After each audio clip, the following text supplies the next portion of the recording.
Hello students, आज हम discuss करेंगे अबाउट रिसर्च वेरिएबल्स। यहाँ रिसर्च वेरिएबल्स में फर्स्ट ऑफ हम समझेंगे कि वेरिएबल्स का मीनिंग क्या है। इसके बाद देखेंगे कि ये वेरिएबल्स कितने टाइप के होते हैं, ठीक है, इनको हम कैसे आइडेंटिफाई कर सकते हैं, ये एग्जाम्पल से हम समझेंगे। और इन पर जो भी एग्जाम में क्वेश्चंस आए हुए हैं उनको भी हम अच्छे से एक्सप्लेन करेंगे ड्यूरिंग दिस टॉपिक। तो फर्स्ट ऑफ ऑल हम ये देखेंगे कि वेरिएबल का मीनिंग क्या है।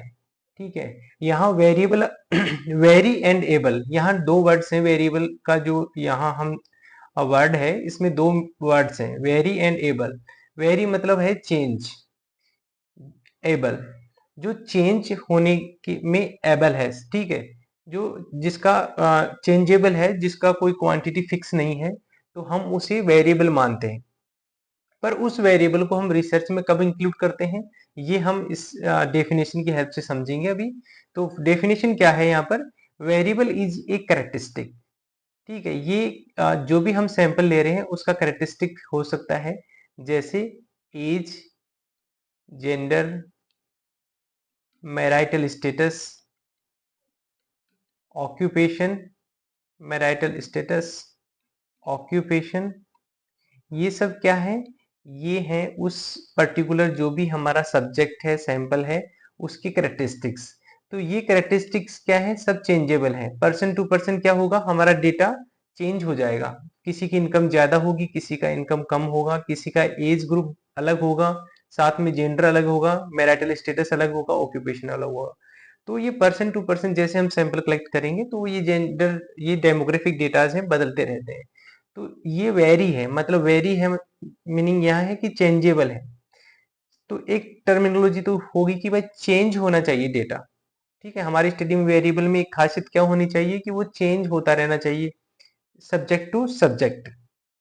एंड सेकेंड थिंग, हाँ, वो क्या होना चाहिए, मीजरेबल होना चाहिए। जैसे हम एज को पता कर सकते हैं, जेंडर का पता कर सकते हैं, मैरिटल स्टेटस, ऑक्यूपेशन, ठीक है, ये सब मीजरेबल हैं। ठीक है, तो वो क्वांटिफाई, साथ में मीजरेबल और क्वांटिफाइड होनी चाहिए। ठीक है, क्वांटिफाई का मीनिंग हम इनको, जैसे एज को क्वांटिफाई कर सकते हैं कि 40 ईयर। ठीक है, जेंडर को मेल एंड फीमेल, तो इनको जब एनालिसिस करेंगे तो 0 और 1 दे सकते हैं। ठीक है, मैरिटल स्टेटस को मैरिड और अनमैरिड, तो इसको 0 और इसको 1, तो इनको हम क्वांटिफाई कर सकें। ठीक है, डेटा एनालिसिस के लिए। तो दो चीजें हो गई यहाँ पर मोटा मोटा, कि पहली तो है कि डेटा चेंजेबल होना चाहिए, और सेकंड क्या हुआ देखिए, सेकंड में क्या आया, यहाँ चेंज के साथ में क्या होना चाहिए, वो मीजरेबल होना चाहिए। ठीक है, तो दो चीजें आपको याद रखनी है, वेरिएबल कौन होगा, जो चेंजेबल होगा, और साथ ही वो मीजरेबल होगा। ये दो है, तो वो क्या होगा, वेरिएबल बन सकता है स्टडी में। ये हो गया यहाँ तक। इसके बाद नेक्स्ट हम ये समझेंगे कि यहाँ से एक क्वेश्चन जो बनता है वेरिएबल पर, ये देखिए आप, ये वेरिएबल इज, फर्स्ट ऑप्शन एक कांस्टेंट क्वांटिटी, क्या कांस्टेंट होता है क्या वेरिएबल, नो, तो ये आपका रॉन्ग हो गया कांस्टेंट। थर्ड वन देखिए, फिक्स, फिक्स्ड भी नहीं होता, ये रॉन्ग हो गया। ठीक है, इसके बाद फोर्थ ऑप्शन देखिए, हाइपोथेसिस, हाइपोथेसिस अलग चीज है, वो हम ऑलरेडी डिस्कस कर चुके हैं। वेरिएबल क्या है, it is a quantity that can change, any quantity जो क्या हो, चेंजेबल हो। ठीक है, साथ में क्या हो, एंड मीजरेबल, एंड मीजरेबल। तो ये दो बातें आपको ध्यान रखनी है जब भी वेरिएबल आएगा, चेंजेबल और मीजरेबल क्वांटिटी ही क्या है, वेरिएबल है। ओके, ये याद रहेगा यहाँ तक। अब देखिए आगे, अब यहाँ पर क्वेश्चन बनता है जो नोट सेट में पूछा गया था कि डिपेंडेंट एंड इंडिपेंडेंट वेरिएबल पर क्वेश्चन पूछा गया था नोट सेट में। तो मेन टाइप्स हम डिस्कस कर लेते हैं यहाँ पर। सबसे मेन है इंडिपेंडेंट एंड डिपेंडेंट वेरिएबल। तो यहाँ डिपेंडेंट इंडिपेंडेंट वेरिएबल्स में हम डिफरेंस के माध्यम से डिस्कस समझेंगे कि इनका मीनिंग क्या है। तो हम पहले एक एक्सपेरिमेंट ले लेते हैं, इसकी हेल्प से समझिए। तो एक्सपेरिमेंट क्या था कि हार्ड वर्क करने से टेस्ट स्कोर अच्छा आता है बच्चों का, ज्यादा मेहनत करेंगे अच्छे नंबर आएंगे। ठीक है, तो यहाँ अगर बच्चे की स्टडी हार्ड वर्क है तो उसका इफेक्ट किस पर आएगा, उसके टेस्ट स्कोर पे आएगा। ये हमारी स्टडी है। अब यहाँ ये ठीक है, ऐसा हमेशा हो सकता है कि ये हमारा कुछ, अब इसमें ये समझेंगे कि ये जो हार्ड वर्क है और हम अफेक्ट देख रहे हैं टेस्ट स्कोर पर हार्ड वर्क का, तो जितना मैं कहूँ यहाँ पर जितना ज़्यादा हार्ड वर्क होगा, मेरी जो हाइपोथेसिस है कि हार्ड वर्क ज़्यादा होगा तो टेस्ट स्कोर भी ज़्यादा आएगा। ठीक है, ये मेरी हाइपोथेसिस है। हो सकता है इसके अपोजिट भी हो जाए, ठीक है, रिजेक्ट भी हो जाए मेरी हाइपोथेसिस। तो यहाँ एक समझने की बात है कि इन नाम से ही देखिए, इनडिपेंडेंट वेरिएबल मतलब ये डिपेंड नहीं करता किसी पे, ठीक है, और यहाँ डिपेंडेंट वेरिएबल मतलब ये डिपेंड करता है। ठीक है, किस पर डिपेंड करता है? ये इंडिपेंडेंट वेरिएबल पे डिपेंड करता है। ये आप नाम से ही पता करना है कि इंडिपेंडेंट है, मतलब ये मैनिपुलेटेड है। इंडिपेंडेंट को हम ये समझेंगे कि कैसा डेटा है, ये रिसर्च मेरे जो रिसर्चर है वो इसको मैनिपुलेट कर सकता है। ठीक है, तो यहाँ बच्चों का हार्ड वर्क का स्टडी टाइमिंग से देख सकते हैं। मान लीजिए कोई 3 आवर्स स्टडी कर रहा है, कोई 5 आवर्स, कोई 6 आवर्स, तो ये तो आपको ये क्या हो जाएगा, एक मैनिपुलेटेड डेटा है हार्ड वर्क। अब इस हार्ड वर्क की वजह से जो इफेक्ट क्या आ रहा है, ये तो कोज हो गया भाई, ठीक है, कोज। और इफेक्ट क्या आ रहा है? इफेक्ट आ रहा है कि उसके नंबर अच्छे आ रहे हैं, टेस्ट स्कोर उसका क्या आ रहा है, इंक्रीज होके आ रहा है। तो कोज एंड इफेक्ट आपको यहाँ ध्यान से देखना है कि एक रिलेशनशिप देखते हैं डेटास के बीच में, वेरिएबल्स के बीच में। यहाँ वेरिएबल कौन है? दो वेरिएबल है, हार्डवर्क और टेस्ट स्कोर। तो हार्डवर्क कैसा वेरिएबल है? ये इंडिपेंडेंट वेरिएबल है, जबकि टेस्ट स्कोर कैसा वेरिएबल है? ये डिपेंडेंट वेरिएबल है। ठीक है, इंडिपेंडेंट वेरिएबल किसकी तरह यहाँ पर है? ये कोज है। ठीक है, ये मैनिपुलेशन है रिसर्चर द्वारा। ठीक है, एक पर्पजफुल मैनिपुलेशन कहेंगे इसको, कि मैनिपुलेशन है। ठीक है, तो मैनिपुलेशन होगा तो वो क्या चेक करेगा? इसका इफेक्ट चेक करेगा। ठीक है, तो ये डिपेंडेंट वेरिएबल क्या है? इफेक्ट है। तो टेस्ट स्कोर क्या हो गया? Dependent variable.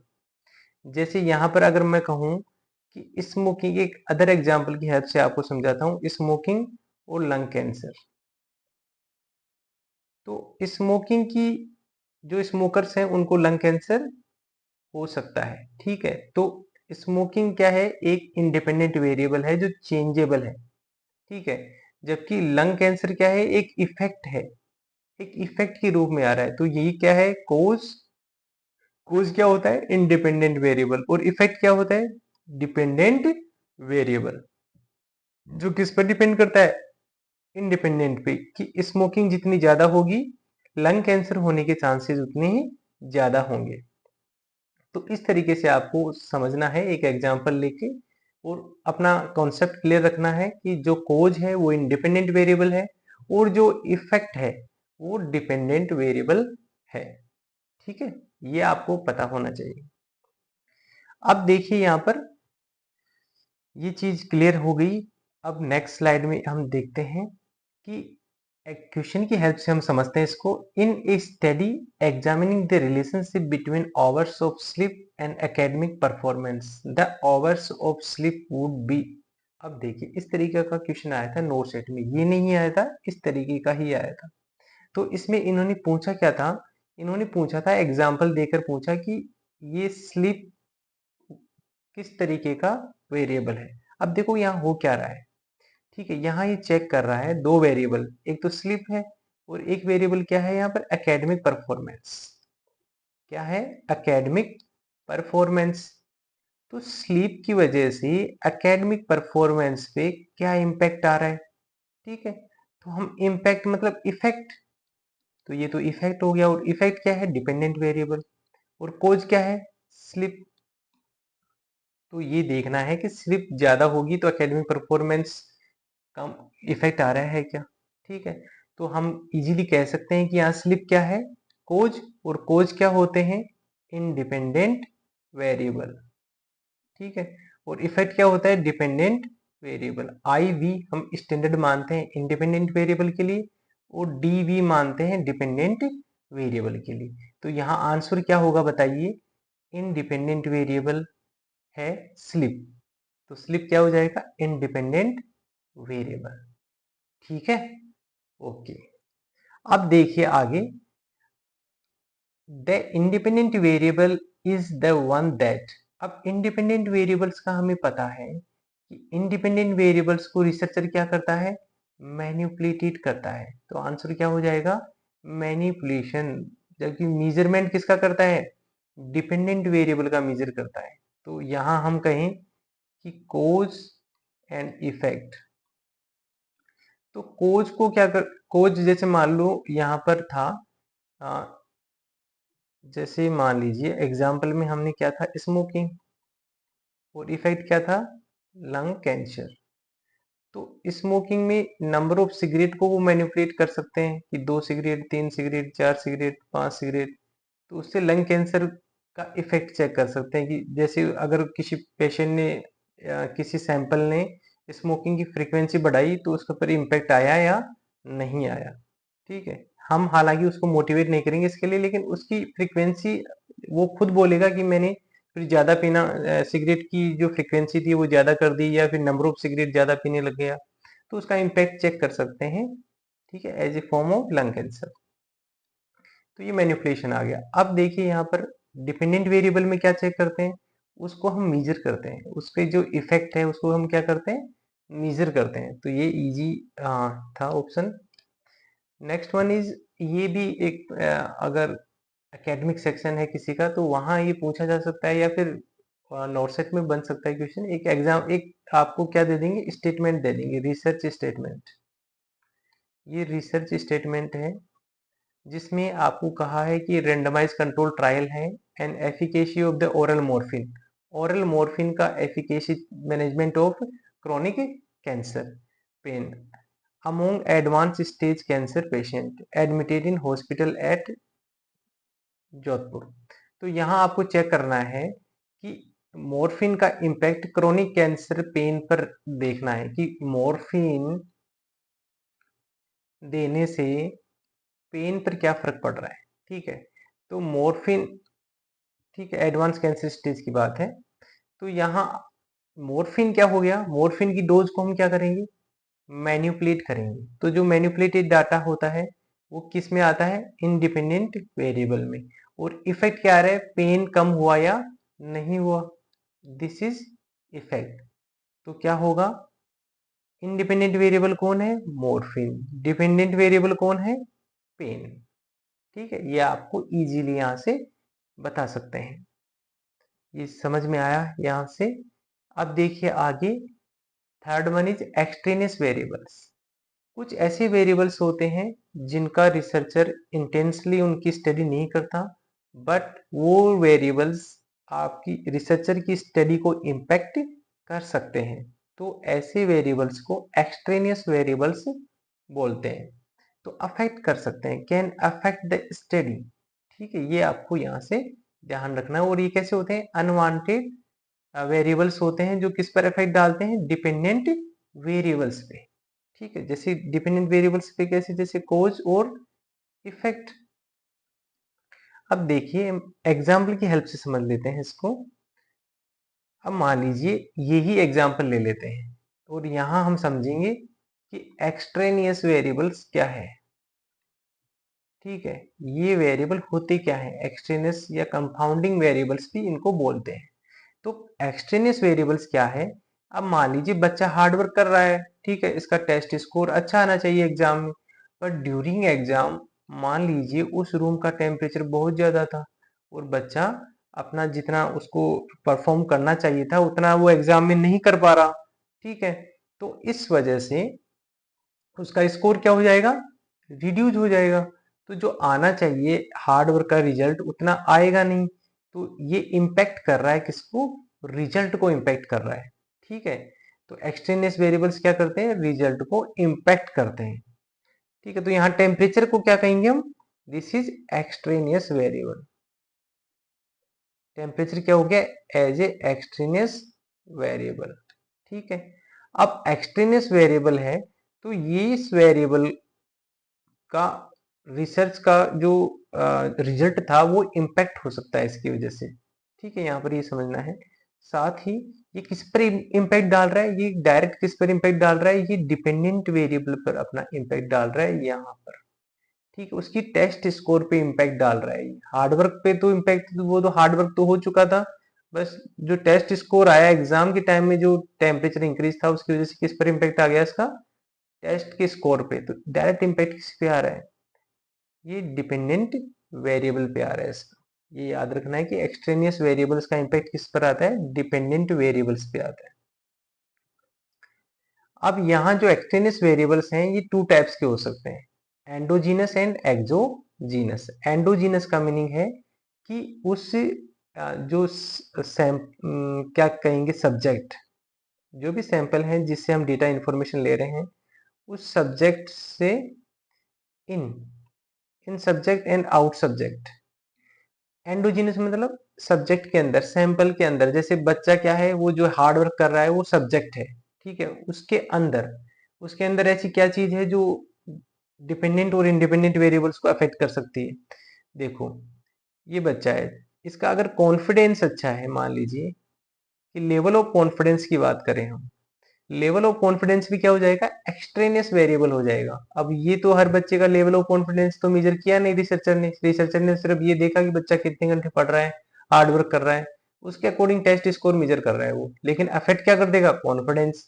तो कॉन्फिडेंस क्या है, बच्चे के अंदर है, तो यहाँ कॉन्फिडेंस क्या हो जाएगा उसका, एंडोजीनस कॉन्फिडेंस, कॉन्फिडेंस। और यहाँ एक्सोजीनस में क्या आ जाएगा, टेम्परेचर। टेम्परेचर की वजह से उसका परफॉर्मेंस बिगड़ रहा है, तो एक्सोजीनस कहेंगे इसको। और एंडोजीनस उसका कॉन्फिडेंस की वजह से अगर टेस्ट स्कोर बिगड़ रहा है, तो दिस इज एंडोजीनस एक्सट्रेनियस या कंपाउंडिंग वेरिएबल्स।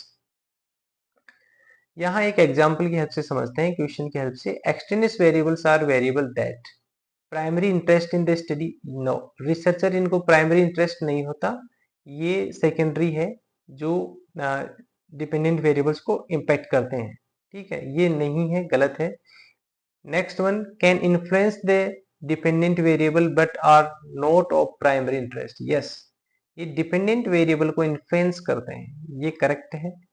ठीक है, are control by the researcher, no, यहाँ रिसर्चर कंट्रोल नहीं करता। Have no effect on the dependent variable. ठीक है, ये डिपेंडेंट वेरिएबल पर इफेक्ट डालता है, यहां आ गया नो इफेक्ट, तो ये भी आंसर नहीं है। Next one is demographic variables. Demographic variables की बात करें तो यहाँ हम जब डेटा कलेक्शन करते हैं तो जो करेक्टरिस्टिक्स होते हैं हमारे सैंपल के, जो भी पर्सन है जिससे इंफॉर्मेशन ले रहे हैं, जैसे age, gender, education, religious, social class, occupation, income, marital status, ये सब क्या है, डेमोग्राफिक वेरिएबल्स। ये आपको यहाँ पर समझना है। साथ ही यहाँ पर एक एग्जांपल की हेल्प से हम समझते हैं इसको। Which of the following is not a demographic variable. अब हमने देखा कि जो भी हमारा सब्जेक्ट है, सैंपल है, उससे रिलेटेड जो इंफॉर्मेशन हैं वो सब किस में आती हैं, डेमोग्राफिक वेरिएबल्स में। तो मैरिटल स्टेटस उसका चेक करना है, ठीक है, रिलीजियस चेक करना है, एजुकेशन चेक करनी है, लेकिन एक्सपेरिमेंटल ग्रुप और नॉन एक्सपेरिमेंटल ग्रुप ये वेरिएबल के पार्ट नहीं है। ठीक है, तो ये करेक्ट आंसर क्या हो जाएगा यहाँ पर, दिस वन। ओके, तो ये है। अब यहाँ, अब एक बार मैं आपको रिवाइज कर देता हूँ, जो भी हमने आज डिस्कस किया इसके बारे में एक समरी बना देते हैं। फर्स्ट ऑफ ऑल, वेरिएबल होते क्या है, ऐसे डेटा जो चेंजेबल है, ठीक है, जो चेंज, जिनका वैल्यू फिक्स नहीं है, ठीक है, जो चेंज हो रहे हैं person to person, subject to subject, और जिनको साथ में क्या कर सकते हैं, मेजर कर सकते हैं। ठीक है, ये तो हो गई वेरिएबल। ये टाइप होते हैं इंडिपेंडेंट और डिपेंडेंट वेरिएबल्स। ठीक है, इंडिपेंडेंट वेरिएबल जो रिसर्चर मैनिपुलेट करता है, ठीक है, और डिपेंडेंट वेरिएबल जो इफेक्ट के रूप में आते हैं, जिनको मेजर करता है रिसर्चर। तो ये हो गया, जैसे हार्डवर्क क्या था, इंडिपेंडेंट वेरिएबल, और जो टेस्ट स्कोर आ रहा था, जो इफेक्ट था, वो क्या था, डिपेंडेंट वेरिएबल। ठीक है, ये एग्जांपल्स हो गए डिपेंडेंट, इंडिपेंडेंट, एक्सटेंस, जो इंडिपेंडेंट और डिपेंडेंट वेरिएबल जो इंडिपेंडेंट वेरिएबल का डिपेंडेंट वेरिएबल पे जो इम्पैक्ट था, उसको अगर कोई बाहर से इम्पैक्ट कर दे कोई वेरिएबल, तो उसे कहेंगे एक्सट्रेनियस। जैसे एक्सट्रेनियस का मीनिंग है कि बाहर से कोई वेरिएबल इम्पैक्ट कर रहा है स्टडी को। तो यहाँ ये टू टाइप्स का हो सकता है, एंडोजीनस और एक्सोजीनस। एंडोजीनस का मीनिंग है कि सब्जेक्ट या सैंपल के अंदर ही कोई ऐसा चीज है जिसकी वजह से वो इम्पैक्ट कर रहा है इफेक्ट को। तो वो जैसे एग्जाम्पल के लिए कॉन्फिडेंस आ गया इस स्टडी में, तो बच्चे का जो कॉन्फिडेंस है वो टेस्ट स्कोर को इम्पैक्ट कर सकता है। This is endogenous extraneous variable. और एक्सोजीनस क्या है, जैसे हमने यहाँ पर टेम्परेचर का एग्जाम्पल लिया था, तो टेम्परेचर क्या है, एक्सोजीनस वेरिएबल है, बट इसमें भी कैसा है, ये एक्सोजीनस। ये एनवायरमेंटल इम्पैक्ट है, ठीक है, कि एग्जाम के टाइम माहौल कैसा था, यहाँ पर टेम्परेचर ज्यादा था तो उसके लिए रिक्वायर्ड था, इसको एरर को कम करने के लिए क्या रिक्वायर्ड था, वहां पर एसी रिक्वायर्ड था। ठीक है, तो इनको रिसर्चर कंट्रोल भी यहाँ पर कर सकता है अगर इनका पहले से इंफॉर्मेशन हो तो। ठीक है, तो इस तरीके से लास्ट में हमने डिस्कस किया डेमोग्राफिक वेरिएबल्स। ठीक है, ये वेरिएबल्स जो सब्जेक्ट से रिलेटेड इंफॉर्मेशन है, एज, जेंडर, एजुकेशन, ये सब क्या है, डेमोग्राफिक वेरिएबल्स, जो पर्सन टू पर्सन चेंज होता रहता है, जो मिजरेबल है, तो ये सब डेमोग्राफिक वेरिएबल्स है। तो आशा करता हूँ ये टॉपिक आपको अच्छे से समझ में आया है। नेक्स्ट क्लास में फिर मिलते हैं। ठीक है, तब तक हैव ए नाइस डे।